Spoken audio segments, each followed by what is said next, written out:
تم تم ہوتی کون ہو میرے خلاف یونیورسٹی میں باتیں کرنے والی؟ جانتی ہوں میں کون ہوں؟ سردار عالم کی آواز فیض و غضب سے پھٹ رہی تھی۔ اس کی آنکھیں جو ہمیشہ رونت اور غرور سے چمکتی تھیں آج سرخ انگاروں کی مانند دہک رہی تھی۔ اس کے گرد طلبہ کا ایک ہجوم جمع تھا۔ سبھی خاموش سانس روکے ہوئے یہ منظر دیکھ رہے تھے۔ انہوں نے اپنے نقاب کے پیچھے سے اس کی آنکھوں میں آنکھیں ڈال کر دیکھا۔ اس کی آواز میں خوف کا شائبہ تک نہ تھا بلکہ ایک چیلنج تھا۔ سب کچھ جانتی ہوں، ایک امیر باپ کے بگڑے ہوئے بیٹے ہوں جس دولت کے نشے میں کسی کی عزت کرنا نہیں سکھایا گیا۔ زبان سنبھال کر بات کرو، وہ دھاڑا۔ 2 منٹ ہیں تمہارے پاس، مجھ سے معافی مانگو ورنہ کیا؟ ہینا نے اس کی بات کاٹی۔ کیا کر لو گے تم؟ تمہاری دھمکیوں سے ڈرنے والی نہیں ہوں میں، اور کسی بات کی معافی؟ سچ بولنے کی؟ میں نے طلبہ کو صرف یہ بتایا ہے کہ وہ اپنا قیمتی ووٹ ایک ایسے شخص پر ضائع نہ کرے جسے انسانیت کی تمیز ہی نہیں۔ سردار عالم کے لیے یہ ناقابل برداشت تھا۔ آج تک کسی کی ہمت نہیں ہوئی تھی اس کے سامنے یوں کھڑا ہو۔ اس کا ہاتھ ہوا میں بلند ہوا اور اگلے ہی لمحے چٹاخ ایک زوردار تھپڑ کی آواز پورے کوریڈور میں گونجی اور وقت جیسے تھم سا گیا۔ ہینا کا چہرہ ایک طرف گھوم گیا اور اس کے چہرے سے سیاہ نقاب پھسل کر زمین پر جا گرا اور پھر خاموشی چھا گئی۔ ایک ایسی خاموشی جس میں صرف دھڑکتے دلوں کی آوازیں تھیں۔ سردار عالم کا غصے سے بلند ہاتھ وہیں ہوا میں معلق رہ گیا۔ اس کی دہکتی ہوئی آنکھیں ایک دم ساکت ہو گئیں جیسے کسی نے ان میں جادو پھونک دیا ہو۔ نقاب کے پیچھے چھپا چہرہ کوئی عام چہرہ نہیں تھا۔ دودھ جیسی سفید رنگت، گلاب کی پنکھڑیوں جیسے ہونٹ جن کے نیچے ایک چھوٹا سا سیاہ دل کائنات کے کسی راز کی طرح چمک رہا تھا، اور بڑی بڑی سیاہ آنکھیں جن میں اس وقت آنسوں کا سمندر ٹھاٹھے مار رہا تھا۔ حسن جیسے اس چہرے پر آ کر ختم ہو گیا تھا۔ سردار عالم پتھر کا بت بنا کھڑا تھا۔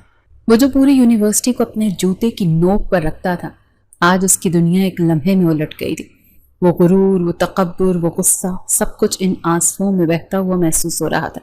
ہینا نے کانپتے ہاتھوں سے زمین سے اپنا نقاب اٹھایا۔ اس کی آنکھوں سے 2 موٹے موٹے آنسو ٹوٹ کر اس کے رخساروں پر گرے۔ اس نے ایک نظر سردار عالم کی ساکت وجود پر ڈالی۔ اس کی آنکھوں میں نفرت، دکھ اور ایک عجیب سی جیت تھی۔ اس کی آواز لرز رہی تھی مگر الفاظ چٹانوں کی طرح مضبوط تھے۔ تمہیں میں کبھی معاف نہیں کروں گی، تم انسان نہیں، انسانیت کے نام پر دھبا ہو۔ یہ کہہ کر وہ تیزی سے وہاں سے مڑ کر بھاگ گئی۔ اس کے اس آنسوں کے پیچھے ایک لکیر چھوڑتے جا رہے تھے۔ سردار عالم ویسے ہی کھڑا رہا، بے حس و حرکت، جیسے اس کا دل بھی اس کے ساتھ ہی چلا گیا ہو۔ چند ہفتے پہلے کی بات ہے، یونیورسٹی کی فضا میں الیکشن کا بخار پوری طرح چڑھ چکا تھا۔ دیواروں پر ہر طرف امیدواروں کے بینرز اور پوسٹرز لگے تھے۔ ہر گروپ، ہر کینٹین، ہر کلاس روم میں بس ایک ہی بحث تھی کہ یونین کا اگلا پریزیڈنٹ کون ہوگا۔ اس الیکشن میں 2 امیدوار آمنے سامنے تھے۔ پہلا سردار عالم، شہر کے سب سے بڑے بزنس مین سردار احمد کا اکلوتا پوتا، جس کے لیے یونیورسٹی کسی ذاتی جاگیر سے کم نہ تھی۔ اس کے اشارے پر کلاسیں کینسل ہوتی ہیں اور اس کے سینئرز بھی اس سے بات کرتے ہوئے گھبراتے تھے۔ اس کے ساتھ چلنے والے لڑکوں کا گروپ ہر وقت اس کی جی حضوری میں لگا رہتا تھا۔ دوسرا امیدوار فرحان تھا، ایک ذہین اور محنتی نوجوان جس کا تعلق ایک متوسط طبقے سے تھا۔ وہ طلبہ کے حقوق کی بات کرتا تھا اور سب سے اچھے سے پیش آتا تھا۔ ہینا کا تعلق ایک مذہبی اور متوسط گھرانے سے تھا۔ وہ اپنے بہن بھائیوں میں سب سے چھوٹی اور لاڈلی تھی۔ اس کے خاندان میں لڑکیوں کو اعلیٰ تعلیم کی اجازت نہیں تھی، لیکن اس کے والد نے اس کی ضد کے آگے اسے اس شرط پر یونیورسٹی بھیجا تھا کہ وہ ہمیشہ نقاب میں رہے گی۔ ہینا ایک تیز ترار اور منہ پر جواب دینے والی لڑکی تھی، لیکن سردار عالم کے معاملے میں وہ اکثر خاموش ہو جاتی تھی۔ اس کی وجہ ان کی پہلی ملاقات تھی۔ جب ہینا نے یونیورسٹی میں پہلا قدم رکھا تو غلطی سے وہ سردار عالم سے ٹکرا گئی تھی۔ اس دن سردار عالم نے بھرے مجمع میں اس کا مذاق اڑایا تھا۔ واہ، یہاں تو پردے دار لوگ بھی آ رہے ہیں، یونیورسٹی ہے یا کوئی مدرسہ؟ اس کے جملے پر اس کے دوستوں نے ایک بلند قہقہ لگایا تھا۔ ہینا کا خون کھول اٹھا تھا، لیکن اپنے والد کے وعدے کی خاطر وہ خاموش رہی تھی۔ اس دن کے بعد سے سردار عالم نے اسے تنگ کرنے کا کوئی موقع ہاتھ سے جانے نہیں دیا۔ ایک دن جب وہ اپنی دوست کے ساتھ کینٹین میں بیٹھی تھی تو وہ جان بوجھ کر قریب آ کر بولا، یہ نقاب میں سے کیسے کھائے پیے گی؟ اگر پردہ ہی کرنا تھا تو گھر میں بیٹھ کر کرتی، یونیورسٹی میں آ کر یہ ڈرامے کرنے کی کیا ضرورت تھی؟ ہینا کو شدید غصہ آیا اور وہ وہاں سے اٹھ کر چلی گئی۔ وہ اس شخص سے شدید نفرت کرتی تھی جو خود کو خدا سمجھتا تھا۔ اب جب وہی شخص پوری یونیورسٹی کا پریزیڈنٹ بننے جا رہا تھا تو یہ بات ہینا کے لیے ناقابل قبول تھی۔ میں ایسا ہرگز نہیں ہونے دوں گی، اس نے اپنی دوست سارا سے کہا جو اسے پریشان دیکھ رہی تھی۔ تم کیا کر سکتی ہو ہینا؟ تم جانتی ہو وہ کتنا طاقتور ہے، کوئی اس کے خلاف نہیں جاتا۔ سارا نے اسے سمجھانے کی کوشش کی۔ طاقتور اپنے گھر میں ہوگا۔ ہنا کی آنکھوں میں ایک عزم تھا، یہاں سب طلبہ برابر ہیں، میں فرحان کو سپورٹ کروں گی، میں ہر ایک اسٹوڈنٹ کے پاس جاؤں گی اور انہیں بتاؤں گی کہ اصل حقدار کون ہے، وہ شخص جو لڑکیوں کی عزت کرنا نہیں جانتا، وہ پوری یونیورسٹی کی نمائندگی کیسے کرے گا۔ اس دن ہنا نے فیصلہ کر لیا تھا کہ وہ سردار عالم کے غرور کے بت کو توڑ کر رہے گی۔ اسے یہ اندازہ نہیں تھا کہ یہ جنگ اسے کہاں تک لے جائے گی اور اس کی قیمت اس کی کیا ادا کرنی پڑے گی۔ اس نے اپنے بیگ سے فرحان کے انتخابی پیمفلٹس نکالے اور ایک گہری سانس لے کر کلاس رومز کی طرف بڑھ گئی۔ اس کی جنگ کا آغاز ہو چکا تھا۔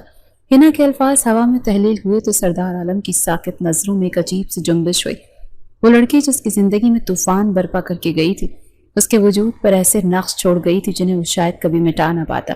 اس کے دوست حیران تھے کہ سردار عالم جو کسی کی معمولی سی گستاخی برداشت نہیں کرتا تھا، آج ایک تھپڑ مار کر خود کسی مجسمے کی طرح کیوں کھڑا تھا۔ وہ نہیں جانتے تھے کہ یہ تھپڑ ہنا کے گال پر نہیں بلکہ سردار عالم کے دل اور انا پر پڑا ہے۔ یار عالم کیا سوچ رہا ہے، اچھا کیا تو نے اس کو اس کی اوقات یاد دلا دی، اس کے دوست جاوید نے اس کا کاندھا ہلاتے ہوئے کہا۔ سردار عالم نے ایک جھٹکے سے اس کا ہاتھ اپنے کاندھے سے ہٹایا۔ اس کی آنکھوں میں ایک ایسی ویرانی تھی جو اس کے دوستوں نے پہلے کبھی نہیں دیکھی تھی۔ وہ کچھ کہے بغیر وہاں سے مڑا اور لمبے لمبے قدم اٹھاتا ہوا کینٹین کی طرف چل پڑا۔ اس کا دماغ معاف ہو چکا تھا اور دل بے قابو ہو رہا تھا۔ کچھ گھنٹے قبل اسی دن کی بات ہے کہ اس کے دوست نے اسے سمجھایا تھا کہ دیکھو ہنا، باز آ جاؤ، تم جانتی نہیں ہو کہ تم کس سے ٹکر لے رہی ہو۔ سارا نے اسے سمجھاتے ہوئے کہا۔ وہ دونوں یونیورسٹی کے لان میں ایک بینچ پر بیٹھی تھی، حالانکہ ہاتھ میں فرحان کی انتخابی پیمفلٹس تھے اور اس کے چہرے پر ایک مضبوط ارادہ تھا۔ میں کسی سے نہیں ٹکرا رہی سارا، میں صرف سچائی کے لیے کھڑی ہوں، ہنا نے جواب دیا۔ تم بتاؤ کہ سردار عالم جیسا شخص ہمارا نمائندہ بننے کے قابل ہے؟ وہ جو خود کو اس یونیورسٹی کا مالک سمجھتا ہے، جو کسی کی عزت نہیں کرتا۔ میں مانتی ہوں کہ وہ غلط ہے، لیکن اس سے لڑنا خطرے سے خالی نہیں۔ وہ سردار احمد کا بیٹا ہے، اسی لیے کچھ بھی مشکل نہیں۔ وہ تمہارے یونیورسٹی میں رہنا مشکل کر دے گا۔ سارا کے لہجے میں فکر صاف ظاہر تھی۔ تو کیا اس کے ڈر سے ہم ایک نااہل شخص کو منتخب ہونے دیں؟ ہنا نے ایک پیمفلٹ اٹھاتے ہوئے کہا۔ اگر آج ہم سب ڈر کر بیٹھ گئے تو کل وہ پوری یونیورسٹی کو اپنی ذاتی جاگیر بنا لے گا۔ کسی نہ کسی کو تو آواز اٹھانی ہی پڑے گی نا۔ ہنا یہ کہہ کر اٹھی اور سامنے سے آتے طلبہ کے گروپ کی طرف بڑھ گئی۔ سارا بے بسی سے اسے دیکھتی رہ گئی۔ ہنا اس کے پاس پہنچی اور پورے اعتماد سے بولی، میں آپ سب سے فرحان کے لیے ووٹ مانگنے آئی ہوں، لیکن اس سے پہلے میں آپ سے ایک سوال کرنا چاہتی ہوں۔ کیا آپ اپنا مستقبل ایک ایسے شخص کے ہاتھ میں دینا چاہیں گے جس کی نظر میں آپ کی کوئی عزت نہیں؟ ایک طالب علم بولا، تم سردار عالم کی بات کر رہی ہو؟ جی ہاں، میں اسی کی بات کر رہی ہوں۔ ہنا کی آواز بلند اور صاف تھی۔ میں آپ کو بتانا چاہتی ہوں کہ سردار عالم کو ووٹ دینا اپنے ووٹ کو ضائع کرنے کے مترادف ہے۔ وہ شخص جو لڑکیوں کو اپنی ہوس کا نشانہ بناتا ہے، انہیں اپنے جال میں پھنساتا ہے، ان کی عزت کو تار تار کرتا ہے اور پھر انہیں چھوڑ دیتا ہے، وہ ہمارا لیڈر کیسے بن سکتا ہے؟ اس کی باتیں تیر کی طرح لوگوں کے دلوں میں اتر رہی تھی۔ کچھ طلبہ نے آپس میں سرگوشیاں شروع کر دی۔ ہنا جانتی تھی کہ بہت سے لوگ اس سے متفق ہیں، لیکن سردار عالم کے خوف سے خاموش تھے۔ یہ مت سوچیں کہ وہ بہت طاقتور ہے، ہماری اصل طاقت ہمارا اتحاد ہے۔ اگر ہم سب مل کر فیصلہ کر لیں کہ ہم اسے ووٹ نہیں دیں گے تو وہ کچھ نہیں کر سکتا۔ یہ یونیورسٹی کسی ایک شخص کی نہیں، ہم سب کی ہے۔ ہنا کی تقریر نے کئی طلبہ کو متاثر کیا، کچھ نے تو صاف کہہ دیا کہ وہ فرحان کو ہی ووٹ دیں گے۔ ہنا کا حوصلہ بڑھا اور وہ مزید جوش و خروش سے اپنی مہم میں لگ گئی۔ وہ نہیں جانتی تھی کہ اس کی ہر حرکت کی خبر سردار عالم تک پہنچائی جا رہی ہے۔ یونیورسٹی کی کینٹین میں سردار عالم اپنے دوستوں کے جھرمٹ میں بیٹھا سگریٹ کی کش لگا رہا تھا۔ اسے اپنی جیت کا پورا یقین تھا۔ فکر نہ کر عالم، تیرے مقابلے میں کوئی کھڑا ہو ہی نہیں سکتا۔ وہ فرحان تو بس 2 دن کا مہمان ہے، اس کے ایک دوست نے اسے گلے لگاتے ہوئے کہا۔ تبھی ان کے گروپ کا ایک لڑکا جنید بھاگتا ہوا وہاں آیا اور اس کا سانس پھولا ہوا تھا۔ سردار غضب ہو گیا۔ سردار عالم نے رعونت سے اس کی طرف دیکھا۔ کیا ہو گیا؟ کیوں ہانپ رہا ہے؟ سردار، وہ نقاب والی لڑکی ہنا، وہ پوری یونیورسٹی میں تمہارے خلاف مہم چلا رہی ہے۔ سردار عالم کے ہاتھ میں پکڑا سگریٹ وہیں رک گیا۔ اس کے چہرے کے تاثرات ایک دم بدل گئے۔ کیا بکواس کر رہا ہے تم؟ سردار، میں سچ کہہ رہا ہوں۔ وہ کسی سے کہہ رہی تھی کہ تمہیں ووٹ نہ دیں، وہ کہہ رہی تھی کہ تم لڑکیوں کی عزت نہیں کرتے اور انہیں دھوکہ دیتے ہو۔ ٹھا! سردار عالم نے ہاتھ میں پکڑا شیشے کا گلاس اتنے زور سے زمین پر مارا کہ وہ کرچی کرچی ہو گیا۔ کینٹین میں موجود سب لوگ سہم کر انہیں دیکھنے لگے۔ اس لڑکی کی اتنی ہمت! وہ غصے سے کھڑا ہو گیا۔ اس کی آنکھیں سرخ ہو رہی تھیں۔ ایک معمولی سی پردے میں چھپی ہوئی لڑکی کی یہ جرت کہ وہ سردار عالم کے خلاف زبان کھولے۔ کہاں ہے وہ؟ سردار، وہ ڈپارٹمنٹ کی طرف طلبہ سے بات کر رہی ہے۔